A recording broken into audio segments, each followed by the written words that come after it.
Shoot, we here. J&J Boxing Breakdown, July 31st, 2019. My name is John. They call me Blaze. I'm with my man Jordansky. It's your boy Young JD. Yes, sir. Yes, sir. We're going to talk about a variety of things, all kind of sports-related stuff. It don't even matter. It could be social stuff. It doesn't matter. We talking about whatever. But the main focus of this show is boxing. That's what we want to talk about. And so, first things first, I want to ask Jordan, man, who's one of your favorite fighters, man? Who's some of your favorite boxers growing up? My favorite boxers all time growing up, you had to go to the middleweight division. Wanted to go with my man Kelly the Ghost Pavlik. He was a beast during the early 2000s, man. You know, he was a one-hitter quitter, you know, kind of a tall, lanky guy in a ring, could move too. He was fast with his hands, and he was quick with his feet. You know, that guy was something to look at. I know he's not around anymore, but it would be good to see something like that in today's boxing. What you do have in today's boxing, you have somebody like that. Another one of my favorites is Deontay Wilder in the heavyweight division. The guy doesn't get as much respect as he does. He is a champion in my heart of hearts. He is one of the best heavyweights of all time. You know, that's my top two right now. Oh, and I can't forget my man AB Adrian Broner. You know that's my guy. You know, former 4 division champion. That man's the best. You know, so. Shoot, I feel him, man. I always loved Roy Jones Jr. Man, I thought he was a beast. I mean, I kind of wish, you know, I understand why guys got, you know, chase the money theoretically. The bigger the bigger weight you fight in, the more money there is theoretically. I mean, that's not always the case. I loved Roy Jones, man. I thought he should. I wish him and James Toney and B-Hop had stayed around stayed around the middleweights. I thought that would have been dope, you know. But I love Roy Jones. Mike Tyson, obviously, Mike Tyson was really good. I liked Riddick Bowe too. I thought Riddick Bowe was a beast. And you know, so those are probably 3 guys that I really enjoyed watching. Personally, my favorite division is the heavyweight division. Now, I like the big guys. I like the heavyweights because, you know, guys can be, you know, 215, 220, 225, and fight somebody that's 250, 255. I love that. I love that a guy that's 6 foot or a guy that's 6'2" can fight somebody that's 6'7" or 6'9" or whatever the case may be. So that's my favorite division. Jordan, what you think, man? What's your my favorite division? I wanted to go with, I would say the heavyweights. I was going to say the light heavies, but for real, I'm going to hit you with, in the later genre, back when I was when we were growing up, coming up in the early 90s to the 2000s, my division was a middleweight division. Like I say, my man Kelly Pavlik, he was my man. Like, that was my guy. I remember coming up watching the Contender and everything. In the Contender, they had one of my favorite. They had the middleweight division on there. One of my favorite boxers, K9. Like, that was my thing. Right now, in this day and age, in this current boxing climate, I'm going to go with the welterweights. You got your man. You got my boy Earl Spence, the pound-for-pound king in my eyes. As a man, I know Loma's out there. Much respect to Loma and the lightweights, but I got to go with Earl Spence, the pound-for-pound king. You got Bud Crawford. You still got Manny Pacman coming out there, still doing his thing at 40 years of age, man. Even though I am a little bit not too, how you say it, I'm just not feeling it. But at the same time, if the guy's doing it and he's still... Just take his Keith Thurman fight. That joint was impressive. You can't knock him. It was impressive. Keith came in. Keith was trying to do his thing, but it's hard to come back from a first-round knockdown, and you don't do it and you don't give your opponent a knockdown. It's hard to come back. And with that intensity, and he's still going at that age, I got much respect for him. Then you also got my boy, like I said, AB. I know a lot of people don't like him. I know a lot of people say he's a polarizing figure. I know no one likes him, but I love the kid. I got much respect for AB, a former 4-weight division champion. You know, he's the kid right there. I think that if he gets his shit together, I think that if he gets focused, I think if he stops the foolishness, I think if he gets around the right people. I'm not saying Floyd's not the right person. I'm not saying that the money team's not the right team to have, but what I'm saying is he needs to refocus, shift gears, and I think it's time for him to step away from the money team, get away from that limelight. He needs to focus, needs to get back on his game, and he needs to humble himself. He needs to be humbled. That's what it is. I think he needs to be humble, and I think it's time for him to focus. But the welterweight division is one of the most exciting divisions in boxing right now. And I'm sorry, their talent pool is extensive. I'm just naming the top guys. You can go down and name some other guys down there. You know, you got You got a couple guys that are super middleweights. You got a couple guys that that are junior middleweights that would be probably can move down if they really wanted to fight Earl Spence. You know, you got your boy Jared Hurd. That's another middleweights is another one. Or Earl Spence could move up to fight. Or yes, and that's another thing. Hey, but look, we'll talk about the welterweights in a second. We're gonna get to that and everything. Yeah, just our favorite divisions. You know, like I said, my favorite division is heavyweight. I love Deontay Wilder. That's my guy currently. Like, you know, and I mean, I think it's dope. I think you got like a bunch of good fighters. Like, I think the heavyweight division is competitive, you know, whether it be Joshua, whether it be Fury, whether it be Ruiz, whether it be, you know, Wozniak, or what's it, the dude we saw was Flip Herzog, whatever, the dude from Croatia. You got a bunch of good fighters in the heavyweight division. I think it's solid and everything. But so next question though, I want, since we kind of introducing ourselves almost, like, what was your favorite fight, or can you think of a couple of fights that you really enjoy, just off the top of your head? Off the top of my head, is an old fight. I'm going to take it back to like 1974. It might have been 74, 75. And, you might have to fact check me. Ron Lau versus George Foreman. I think it was 76, actually. 76? Yes. Ron Lau versus George Foreman. If you really want to see some classic heavyweight boxing, you know, it might not be too technical. It might not be too clean. But that was a slugfest. One of my favorite fights from start to finish. I really loved it. I got much respect for George Foreman as a former boxer. I have much respect for him for taking the time off and coming back and becoming the IBF heavyweight champion. I have respect for him for that. Mike Moore. And you know, George Foreman has a lot of moxie. George Foreman was an outstanding boxer at heavyweight. I mean, it's tragic that he didn't continue when he was in his prime and he came back. But to say that he came back and he did the things that he did, it's he impressive. goes down as one of the best heavyweights of made, and by far one of the best boxers of all time. Yeah, that's my George opinion. Foreman was the man. He was that dude. I was thinking when Tyson fought Joe Frazier's son, we knocked him out in 30 seconds, and another crucial knockout when Ray Mercer knocked out Tommy Morrison. That was another good one. Yeah, it was a competitive fight, but he caught him slipping on the ropes in the fifth, and it didn't end well for Tommy Morrison. The other one I was telling you about, we watched together when Ali fought Ron Lau. Man, I thought that was crazy because Ron Lau was winning through 10 rounds. Or I thought I had him winning like 7-3. And in the 11th, Ali got him on the ropes and just gave him like 30 straight punches. And I'm guessing that was maybe a current thing for Ron Lau. He'll be winning the fights, but I guess it's either, if you look at him, even some boxers today, you see them, they get gassed out. They just lose their tank. Ron Lau, during the fight with him and George Foreman, Ron Lau came out and he was powerful. Yeah, he dropped Foreman. He dropped Foreman. Yes, he dropped Foreman. And if you look at the fight, you think it's like, not knowing what happened, you'll be like, oh, damn, Ron Lau beat George Foreman back in 1976? No, watch the whole entire fight. Exactly. George Foreman comes in and he is a clear victor. And, you know, that was back then when people are getting fight night knocked out. Like, there's no ref. Like, the ref was non-existent back then. Like, this I wouldn't crazy. Say that, but yeah. He was non-existent back then. Yeah, you know, compared to today, they were non-existent. Different type of fights. Not certainly. So, you know, that's our thing.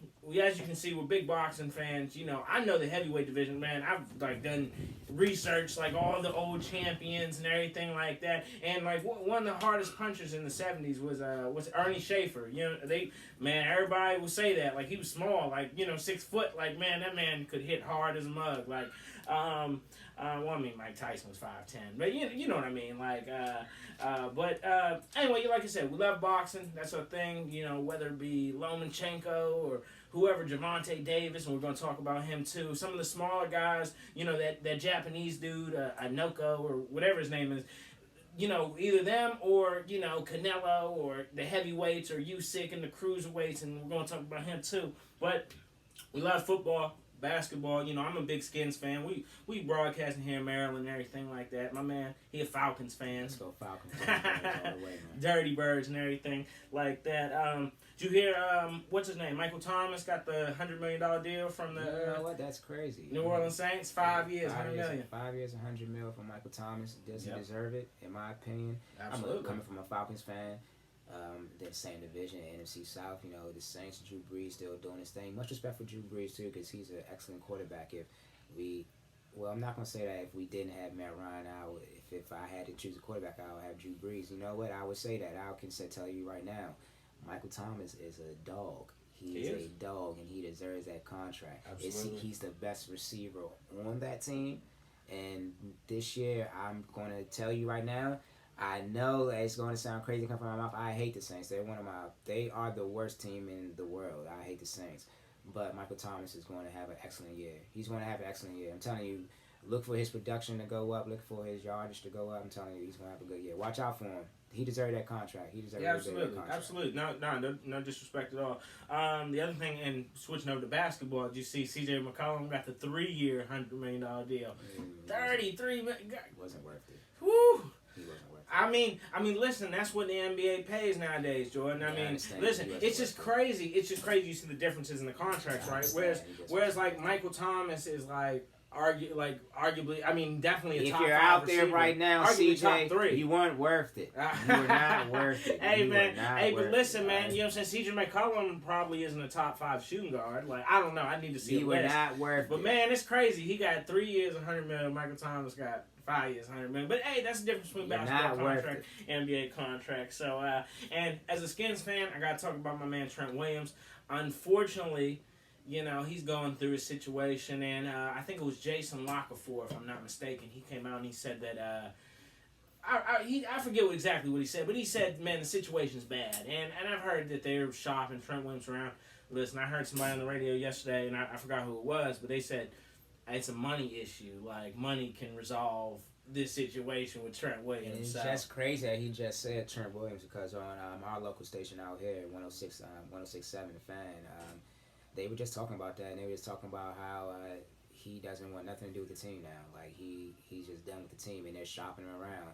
They say that the Patriots were calling. The Patriots were calling, and that can be a landing spot for Trent Williams. I think he just needs his money. That's what I just think he needs. And, you know, and I think that the relationship with the team is over with now. I think it's unrepairable at this point. I think it's time to let him go. They said it's bad. They said it's bad with Bruce Allen, but they said him and Dan Snyder are still good, though. I mean, that's what I heard. I think it's time to let him go. I think it's time to let him go. Nah, I don't think it's time to let him go. I think we need to pay that man his money and get him situated, get him happy. But that's the Redskins thing out there. And we signed Donald Penn. We signed him like he's the. They use the money to fix their problems out in Washington. Because Eric Flowers, he the swamp. He was supposed to play guard. Man, we should have been fired Bruce Allen. Nobody's saying that. Nobody's defending Bruce Allen. Terrible.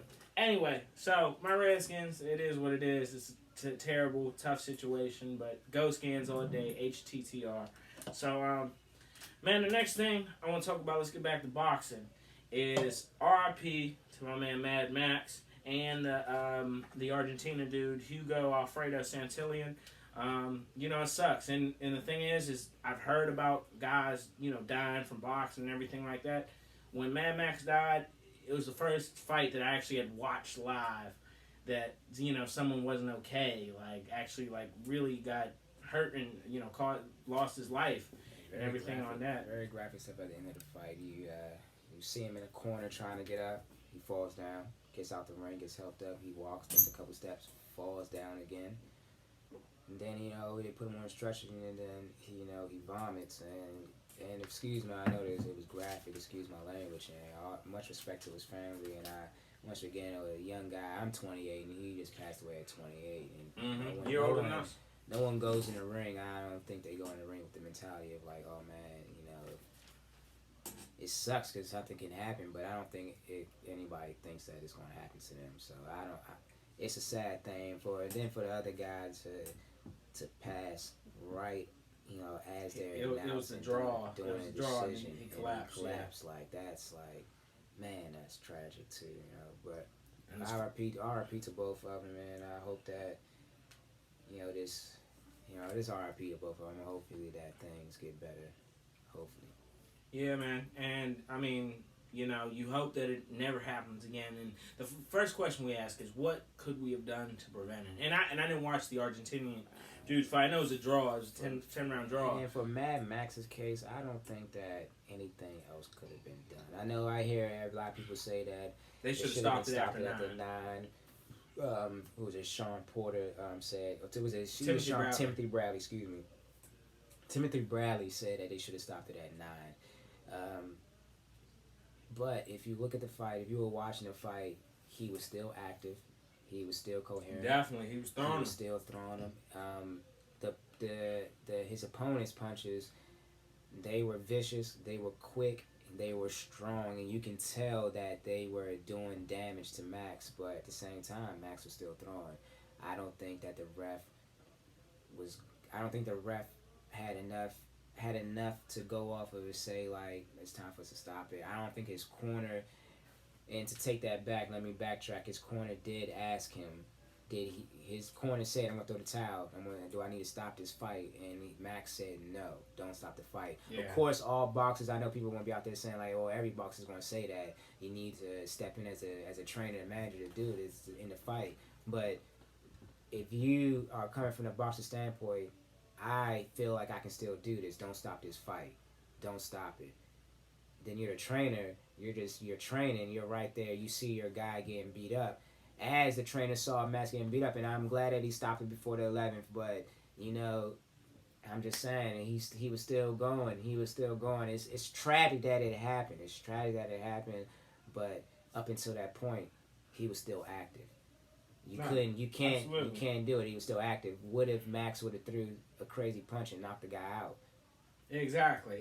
You never know what's going to happen later on. And the thing is, hindsight's always 20/20. It's like I said, it's real easy to say what we could have done, but when you're in the moment, I think everything that could have possibly been done was done. I don't think he was showing like he was really like in trouble, or that he was really. I don't think he was either until he sat him down at 11th, and you can tell and you can look at him that he was done. When you sat him down before the 11th, and he took a crucial right at the end of the 11th. Yeah, so. Anyway, R.I.P. to Mad Max, R.I.P. to Hugo Santillan, and yeah, it's tough. It's a brutal sport. Those things happen, but see, on this show, we're gonna keep it 100. We're gonna address it. We're gonna address everything. We're talking about all that stuff. So, next thing, let's talk about the fight from Saturday, man. What you think about Gervonta Davis about when the ref calling that fight? And you know what? And that's gonna segue back into the Mad Max and the Santillan thing. I didn't like it at all, and I'm going to tell you, I've tweeted it. I've had some responses. I had some backlash about it. People telling me what else do you expect them to do after what happened, the recent events. I want you to go look at that fight. I want you to go look at that knockout again. I want you to go look at the sequence of everything that happened. The young guy took. What was the guy name he was fighting? I think it was Nunes, right? I believe. Yeah, something like that. Some Nunes or something like that. He out of that barrage, 3 shots landed. The first 2, it was the one that had him, the one that stunned him. The first one was left. The first one was hit him with like a left hook, and that stunned him. Yes, that stunned him. And you know what? He deserved that left because he was being cocky. Yeah, always. You saw him on his defend face. yourself at all times. Defend yourself at all times. Defend yourself at all times. That's what you get. The first one, he got hit, clear shot. Then he landed up on the ropes. If you saw it, Gervonta came in and hit him. The second one, he knocked his head back. The second one, he knocked his head back. And then after the second one, he hit him with a third. He hit him with a third left. And the third left, he blocked the third left, and he blocked another shot. And he swung. And when he swung, he hit Gervonta too. But that hit was not as powerful as Gervonta said. In those 3 shots. And if you look at the fight, go look at any video you want to on there. He's trying to clinch him. Every boxer does it. If they know they about to go down, they're gonna clinch to try to get their shit together.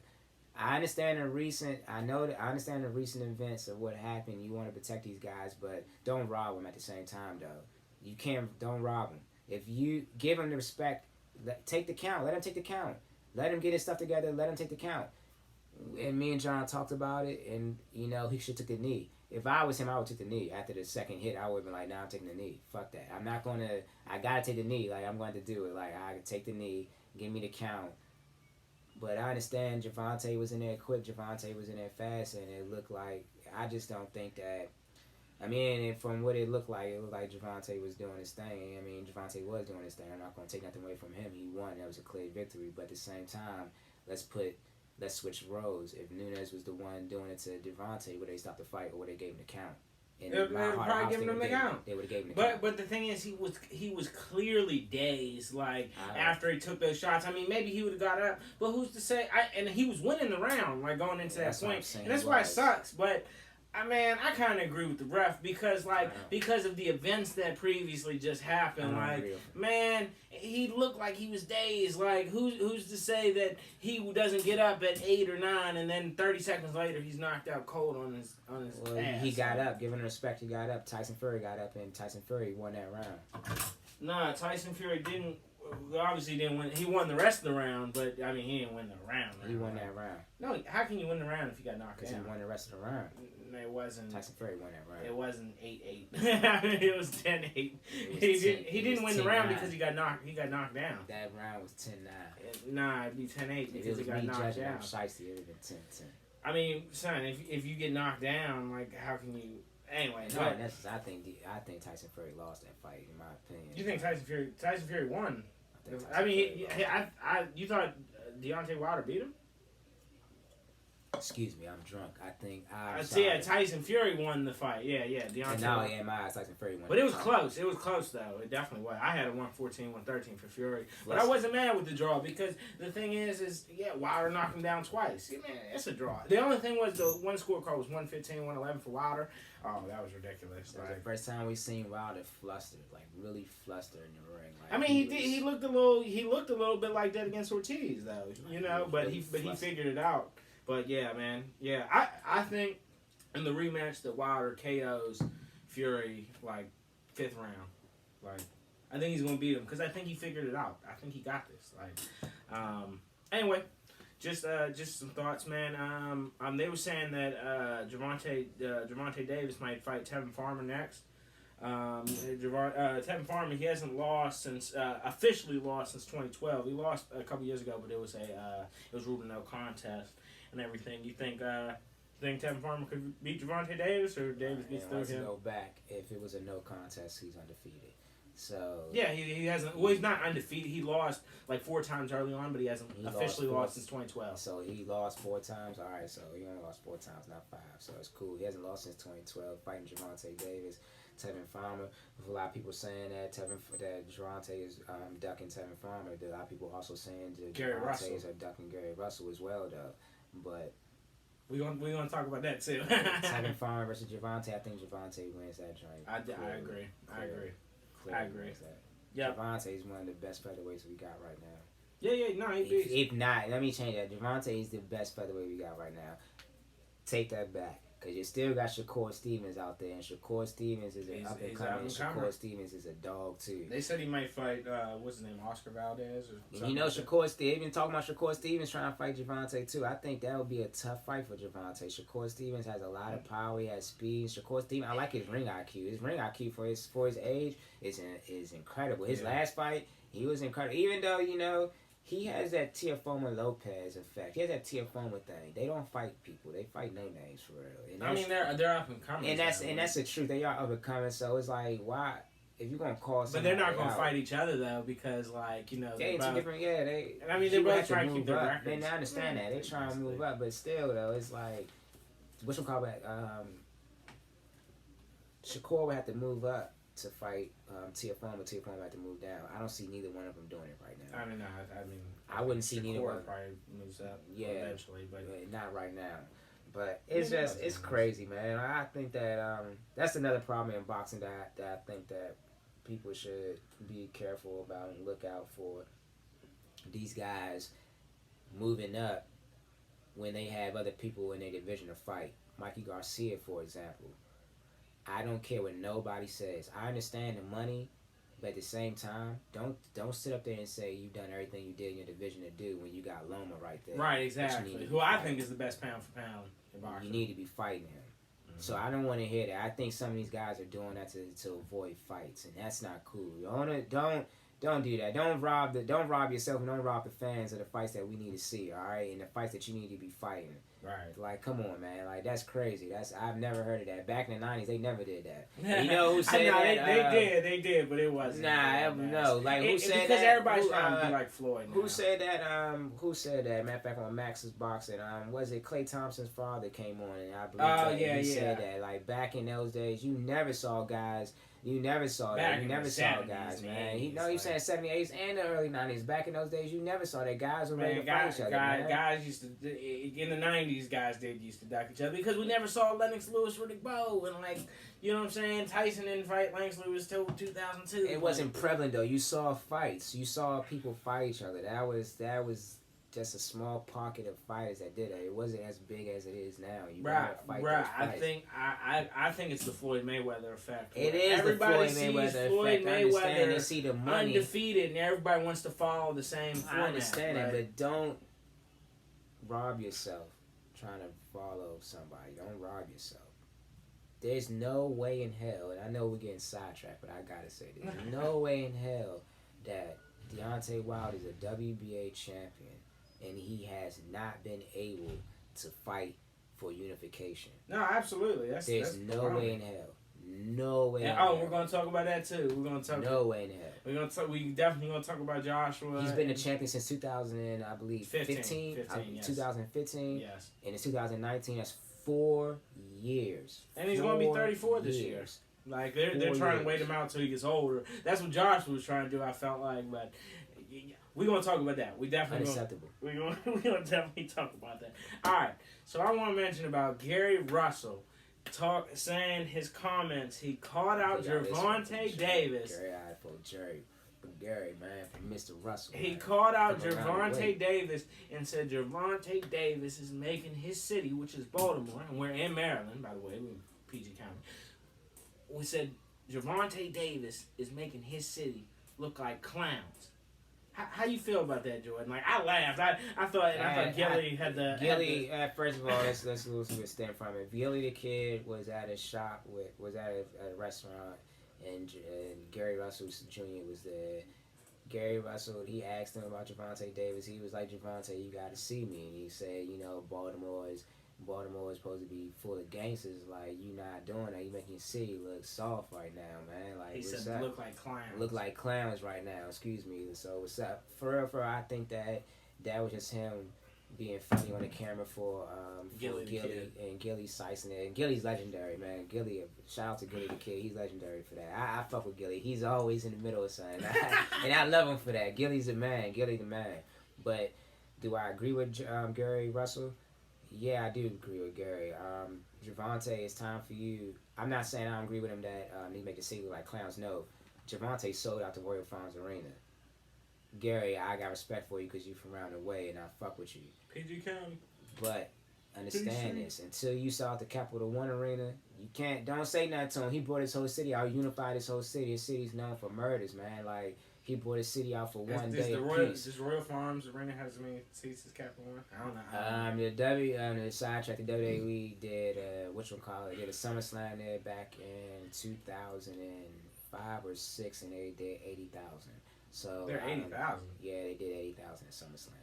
I don't think the stadium holds that. No, they did 80,000 at SummerSlam. I don't know, maybe because how would you have an 80,000 stadium? Who plays there? I don't know how they do it. They did it. Bruh, I know basketball stadiums. They configure. Most basketball stadiums and most joints they got their ring. They can put the ring. They had to have added seats. I don't think because I know like a basketball stadium. Fact check time, folks. But like I said, Royal Farms Arena. Yes. All right. So he checking that Royal Farms Arena. But I'm not sure. But he sold out the Royal Farms Arena. He brought his city together. He's not making city like clowns. I think that Gervonta Davis is not him. He has. It's just like Anthony Joshua, Eddie Hearns. Eddie Hearns is the manager. Eddie Hearns is going to make the fights. I think that it's not Gervonta that's dodging him. I think it's his management and his team that's dodging. I don't think Gervonta is dodging anybody. I think Gervonta is taking the fights that his management team He's 24 years old. And he is 24 years old. And he's still young. He doesn't have to rush to fight you guys. Like, he has a lot of time. He's building himself up. kind of like doing like what Mickey did for Rocky. I'm putting this stuff in place for you so that you can have longevity in this sport. I'm helping you so you don't go out there and make a fool of yourself.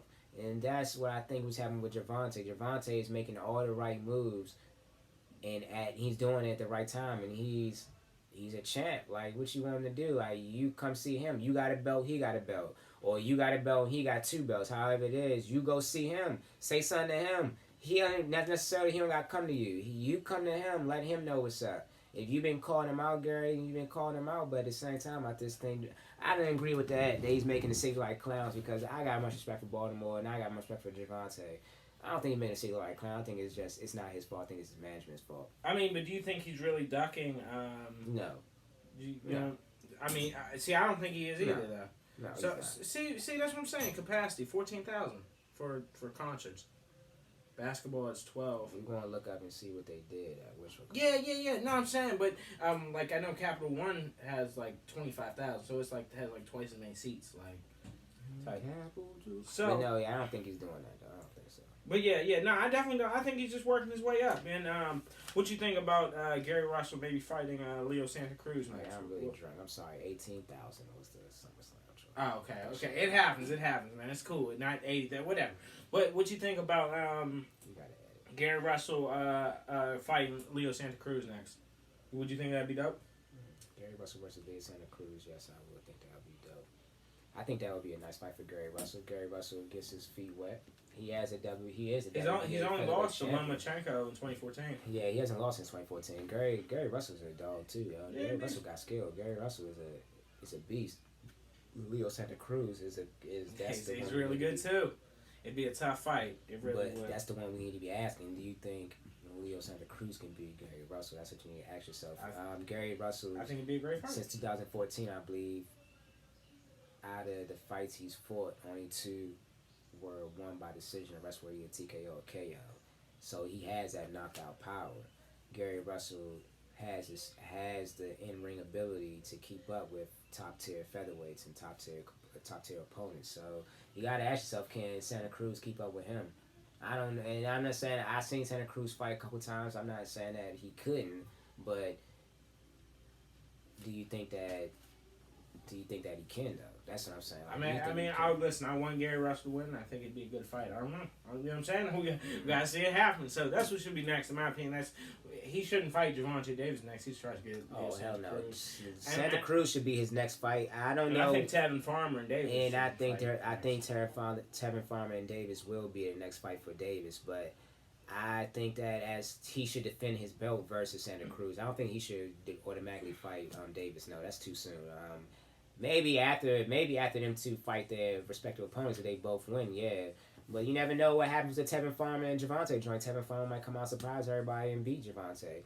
Santa Cruz might beat Russell, and we might be talking about Santa Cruz versus Russell, Santa Cruz versus Farmer fight. You never know. That's boxing for you. You never know. Definitely. So, next thing is, the 800-pound gorilla in the room. It's like, no, I'm just playing. But we've talked about it. We started off talking to the show a little bit about, Pacquiao and stuff. What do you think about Floyd Pacquiao 2? Don't. You think it'll happen? Are you excited? Don't fucking want to see it. You don't want to see it? I'm done. Floyd has even said himself he's not interested in the fight. Why are we Pacquiao? This is what I'm talking about. Go back to what I was saying earlier about guys moving up, trying to get away from fights. You got Mike. You got Earl Spence. You got Bud Crawford. Why would Pacquiao fight them? Why would he? Because he's going to get beat. Okay. He thinks he can beat Floyd Mayweather. He's upset by what happened the first time. But you lost. We already know. Yeah, not clearly lost. And anybody and listen, I want to get this out there.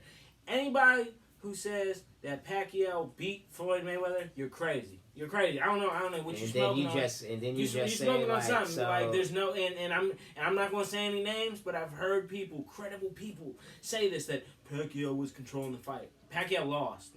You guys understand that? Pacquiao lost the first time. And just take it to what John just said, was saying like, Pacquiao knows he's going to lose versus Earl Spence and Bud Crawford. So that means you're taking fights you know you're going to win. And you're not necessarily that he knows he's going to win, but so fights that he thinks.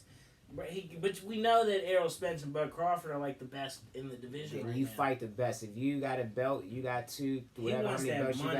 you got. I want unification. They want unification. You know you want money. You Pacquiao. You are the biggest. You the biggest draw in boxing right now, outside of Canelo.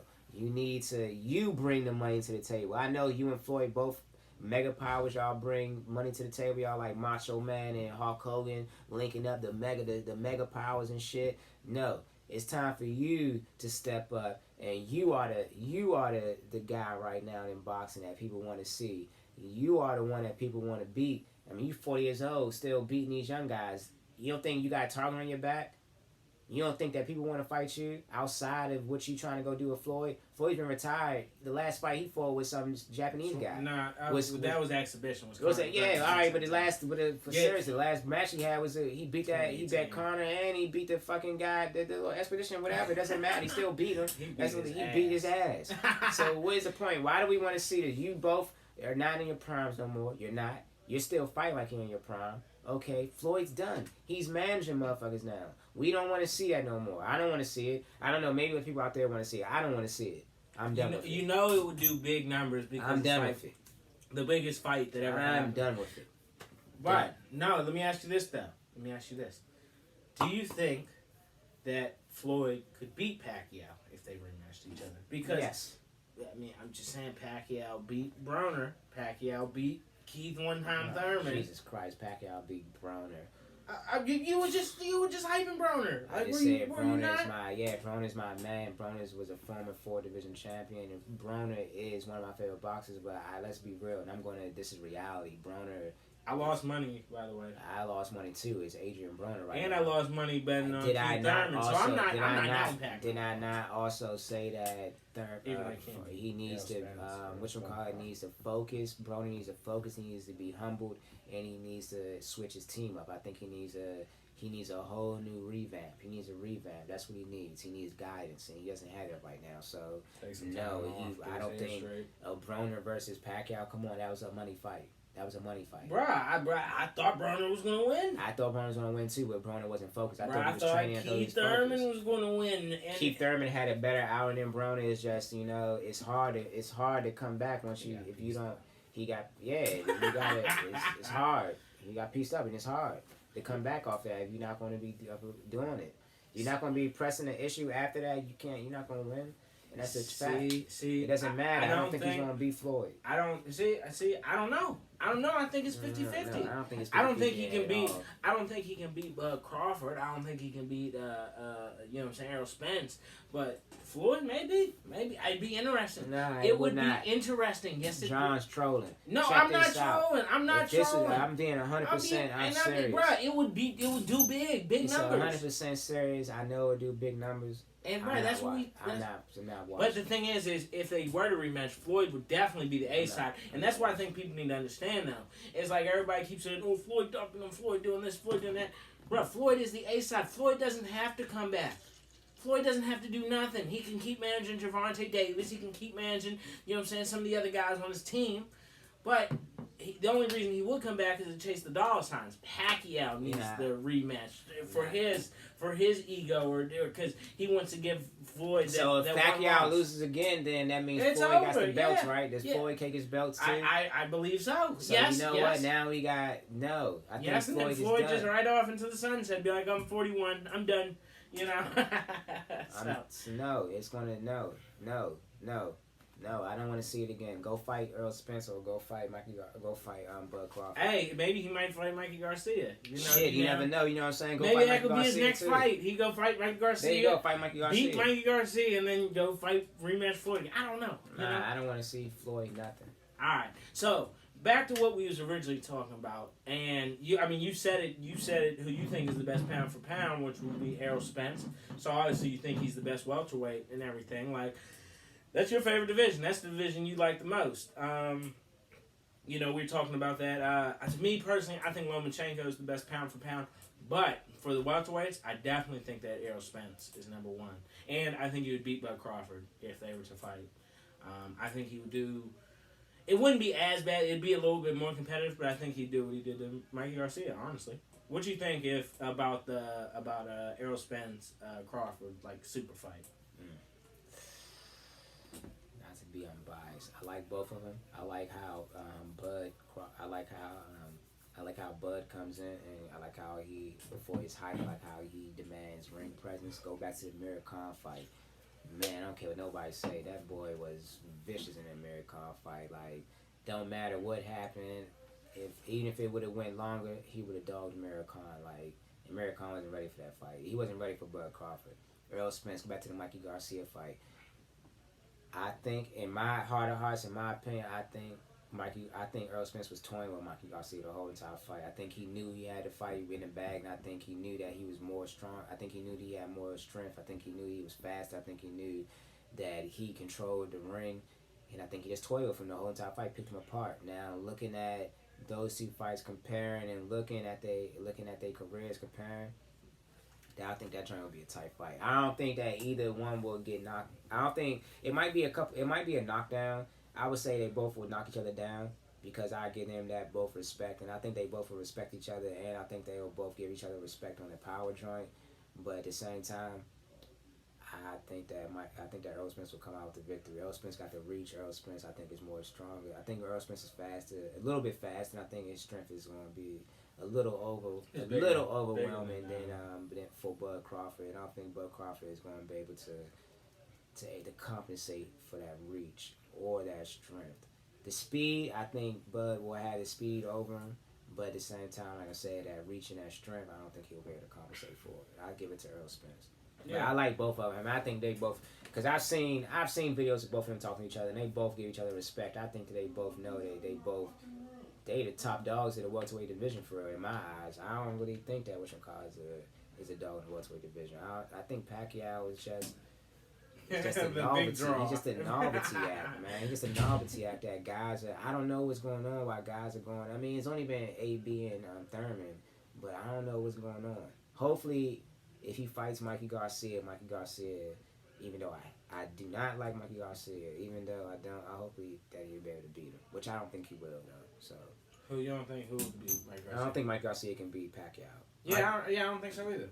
I think Pacquiao will win. I think Mikey's wasting his time at 147. Yeah, man, move back down to lightweight and fight Lomachenko. Like that's what I think. He needs to go back down to 135. What is he at? 140 right now? He moved to 147. I think he needs to go back down to 135. Yeah, he needs to go back down to 135. I think that weight gain was too much. And Lomachenko said that shit too. Because he was stocking him. I mean, because Mike Garcia was stocking Loma. You know, we all know what was going down.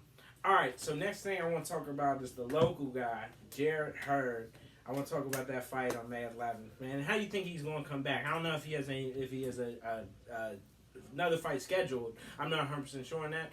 But man, I want to tell people your feelings on that fight about, on May 11th. He just got it. And J-Rock beat him. Came in with the Redskins gear. J-Rock, he a big Eagles fan. Like, it was Redskins, Eagles. It was in at George Mason University. Like J-Rock Williams, right? Yeah, J-Rock Williams, and J-Rock Williams beat his motherfucking ass. They did, and J-Rock just came in with a game plan. J-Rock stuck to his game plan. You know what other, I think... Dropped him in the fourth.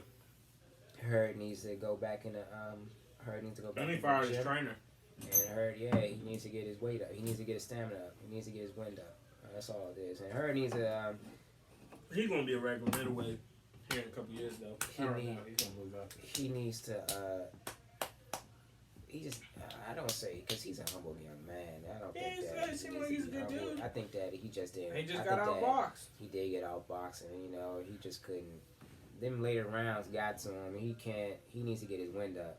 That thing is right. A lot of people will say, you will hear a lot of commentators say it too. And doing that, he was on the Tyson Fury, Deontay Wilder card, and Mario Ronaldo said that he has a history back in when he was coming up, he wouldn't be able to go no more than 3 rounds. Like, he needs to get his stamina up. Like, that's going to be his downfall. I think that win came into effect. I think J-Rock studied that. J-Rock planned for that, and J-Rock worked that to his advantage. He drugged the fight out, and he outboxed him, and he beat him up. And that close quarter boxing throughout the whole entire match, that tie, putting that one foot in the tie, and each y'all going at it, J Rock was doing that the whole entire fight, and J Rock used that to his advantage. Hats off to J Rock. He did his good thing. He did his thing.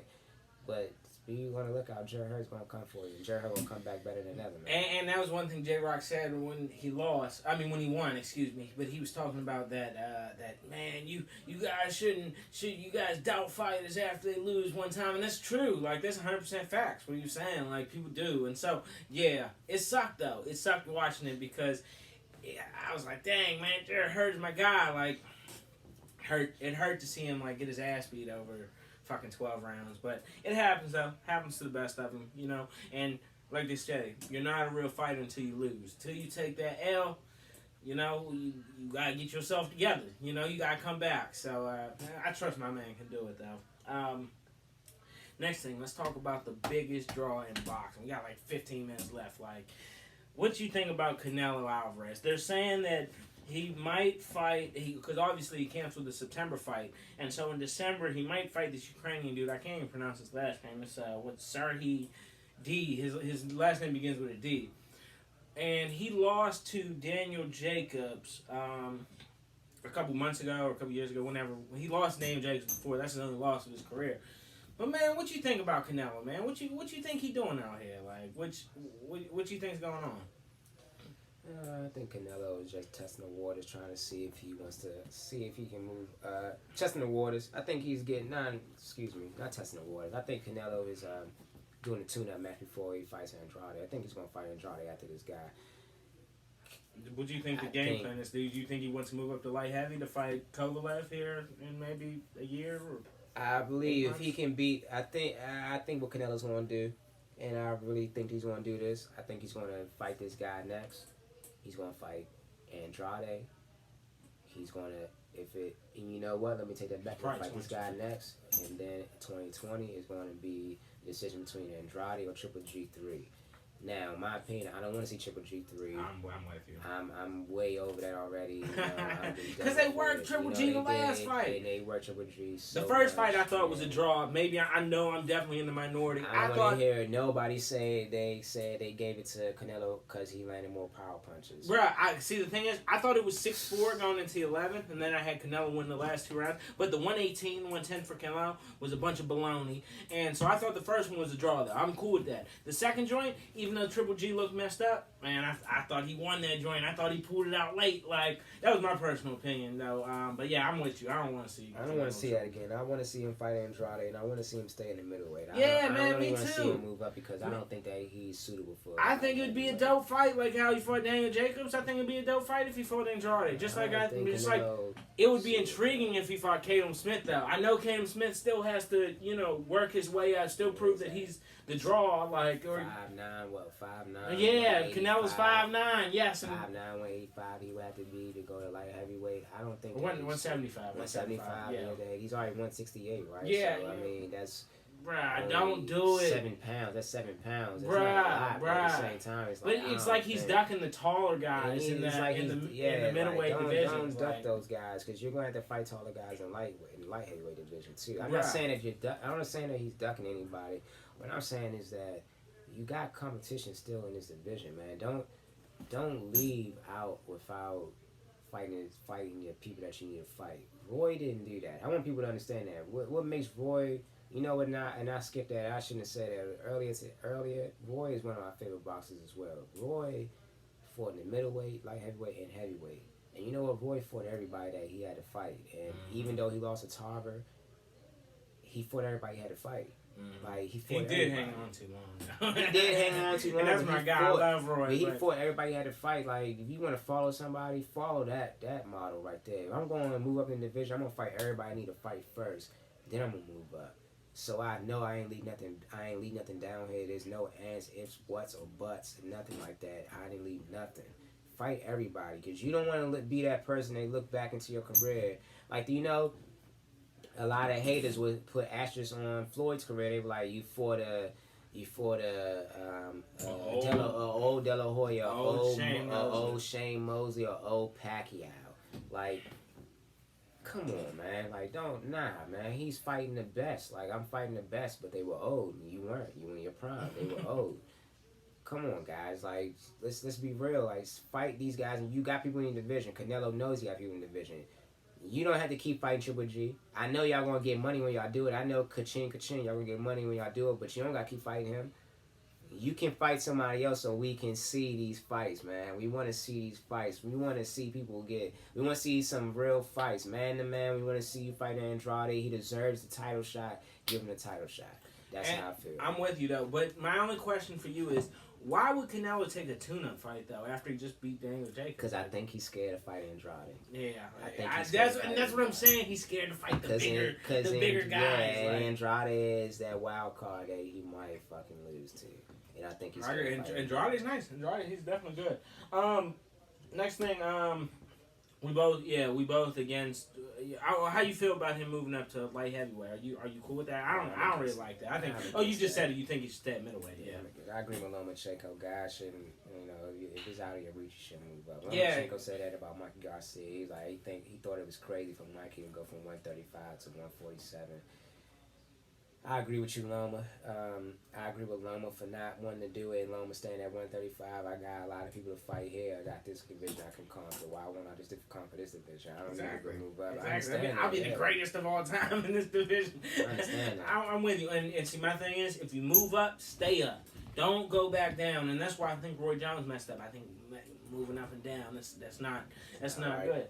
But now, I'm going to ask about Alexander Usyk or Usyk, whatever his name is. I can't pronounce some Ukrainian names, all them freaking overseas guys. What do you think about Usyk? What you think about him moving up to heavyweight? We were supposed to go see his fight, but he got hurt when he was going to fight that... I forgot the dude's name. I don't think people are giving him all this credit. I don't think he's going to. Yeah, I don't think so either. I mean, he was great. He was great as a cruiserweight, but man, it's a little different than the heavyweights. I don't think he can beat Andy. I don't think he's gonna be able to beat Andy Ruiz for real. That would be a good fight, though. That would be a good fight, man. That would be interesting. That would be interesting as a mug. I think he made a mistake by moving up. I think that somebody must have gotten to his ears like, you've done all you can do in cruiser. Yeah, and so the money's in heavyweight. I told John, I rather saw him go to light heavyweight, move down, go light heavyweight. Heavyweight, I don't think heavyweight was what it is not. I don't think he should move down. I think he should have moved down. I mean, I wouldn't give him my belts to move. That shit.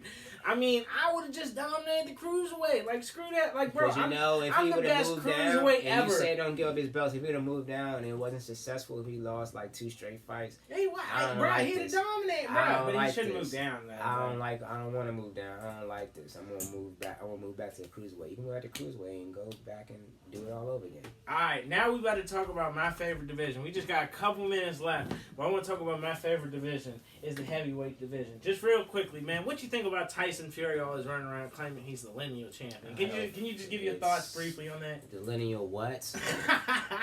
It's a made up belt. It's not, bro. The thing isn't even real. Who was the last lineal champion and they retired with it? Lennox Lewis retired with it. All right, so how are you the lineal champion? Did you beat Lennox Lewis? No, what the heck made Vladimir Klitschko the lineal champion? Vladimir Klitschko. Who agreed that Vladimir Klitschko was the lineal champion? Like, who made this official? And Vladimir Klitschko didn't even have a unified heavyweight championship because him and his brother Vitaly didn't want to fight because they said it was going to make their mom upset. So what? Why would Vladimir Klitschko get the title as the lineal champion? That doesn't make any sense to me. Tyson so I think it's far running around doing his lineal champion stuff, and ESPN backing it and promoting it. I think it's some clown ass shit. That's clown shit right there. I agree. He was 100% right. I don't care. You don't got the WBA, WBO, WBC, IBF. Right, he don't have nothing. You don't have nothing. He run around and claim, I'm the lineal champion. You ain't got the MBO. You ain't got the MBO. It goes back to such and such. Shut up, boy. That's why Deontay Wilder gets so mad when he's like, bro, you keep saying that I'm the lineal champion. Like, shut up, bro. It died peacefully with Lennox Lewis. That's when it died. Like, you're not the lineal champion. For real, died with Gene Tunney back in the day. But anyway, that's neither here nor there. Alright, so Ruiz Joshua 2. What do you think about that joint? Because Eddie Hearns came out today, and I think you posted that. Eddie Hearns came out today and said that they rejected the America. I think that Eddie Hearns is a punk. I think Eddie Hearns is getting in the way of two men that want to talk this joint out. And after Anthony Joshua already said, Anthony Joshua came out his own mouth and said, "Why should he come to me? He's a champ. I'll go to him." Eddie Hearns is like, "No." Eddie Hearns is fighting him. He's on his career. And you know what? And that's the crazy thing. I think Eddie Hearns is afraid. I think Eddie Hearns is afraid. He doesn't want Joshua to lose again. I think Joshua is confident in himself.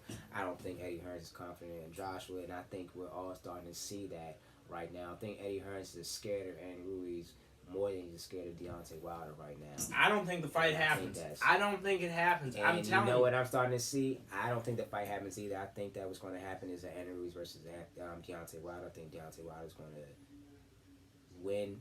That's what I think. I think in November. I think Deontay Wilder's going to fight him in December. I think Deontay Wilder's going to fight him in December, whatever. At the end of 2019, yes. And so that goes into the final thing I want to talk about was Wilder's interview he did within the last couple of days.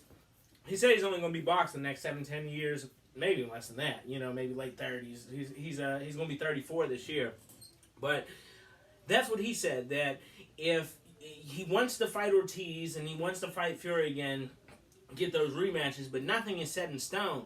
But he said it's always a possibility if Ruiz Joshua falls through that he would fight that he'd want to fight Ruiz to unify the heavyweight championship. Man, what you think about that, man? I think that would be so dope. Like, that's what I want to see. Joshua can go fight Usyk, or Joshua can go fight somebody else, Oscar Reed, or go fight Dylan White, or whomever. And you know what? I like that. I think it may be, you know what? Maybe it's time for Joshua. This is his humbling tour.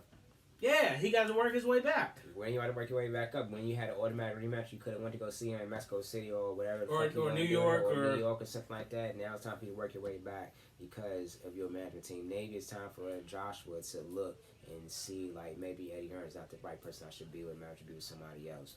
Maybe he owes a Bob Earn. You never know. Man, I mean, he already with Eddie Hearns. But see, Joshua messed it up, though, because he decided he was supposed to fight Dillian White on April 13th. Leave Eddie Hearns, Joshua. We'll talk about... See, we could talk about boxing for hours. Like, we love this shit. Like, no question. But, see, Joshua messed it up, though, because he was supposed to fight Dillian White April 13th and then fight Jarrell Miller later on in the year, like October. And you know what's he canceled crazy? that joint and then fought Ruiz, and because Miller failed the test and lost to Ruiz. If Joshua would have fought White, all this steroid stuff would have came, all this PED shit would have probably came out sooner than later. Now we have a prominent heavyweight division where we got guys about to slip out. You got Jarrell Miller probably gone for probably like a year. No, they said he's going to come back like October, something like toward the end of the year. So a 6 month ban. Mm-hmm. So yeah, 6 months ban. Now you're about to have Dylan White on a 6 to a year ban. That's maybe the B sample. No, the WBC. They said they tentatively suspended him. So we're still waiting for the other sample. You know, so if the other sample comes back positive, we might have him out for a year to. And you know, it's crazy. People have been advocating for to give him a lifetime ban.